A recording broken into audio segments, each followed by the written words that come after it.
अंतरराष्ट्रीय घटनाक्रम पर फिलहाल ट्रंप के निजी पलटे हुए बयान को जानने के लिए, जिसके चलते इजराइल ईरान युद्ध में अकेला पड़ गया है। इजराइल का अकेला पड़ना अमेरिका की एक कूटनीतिक चाल है या फिर ट्रंप का मानसिक दिवालियापन, जिसमें वो चाहते हैं कि उन्हें बस शांति के खिताब से नवाज दिया जाए।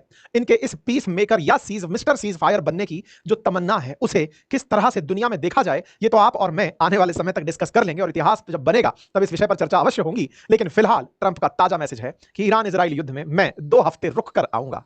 जब ट्रंप इतने दिनों से कह रहे थे कि मैं ईरान के आसमान में तैर रहा हूं, जब ट्रंप कह रहे थे कि तेहरान खाली करो मैं आ रहा हूं, जब ट्रंप कह रहे थे कि G7 से मैं जा रहा हूं क्योंकि मैं कुछ बड़ा करने जा रहा हूं, ट्रंप ने फिर इस बार सरप्राइज कर दिया क्योंकि इमानुएल मैक्रोन ने इन्हें मिस्टर सीज फायर कहकर जो चिढ़ाया, इनकी फायर निकल गई, लेकिन वो 2 हफ्ते का समय खा गई।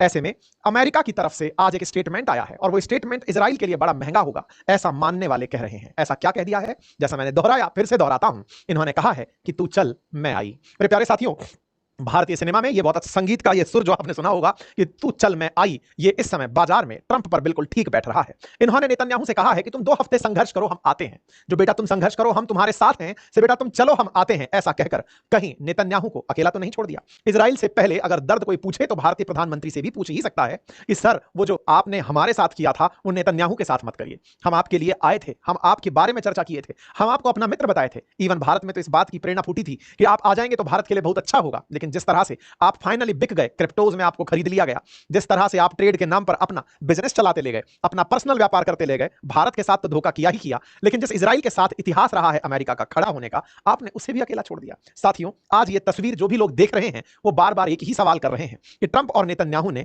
अपने आप में से एक रास्ता चुन लिया है और ट्रंप निश्चित ही नेतन्याहू को अकेला छोड़ दिए हैं। ये वही ट्रंप है जो दुनिया को कह रहे थे कि मैं सब ठीक करके देता हूं। अब लोग उनसे सवाल पूछ रहे हैं कि जनाब, आपने ईरान के चलते क्या इजराइल को बर्बाद होने के लिए छोड़ दिया? क्या आपके लिए अपने व्यापारिक हित इतने ऊपर आ गए कि आपने इजराइल के साथ धोखा करना शुरू कर दिया?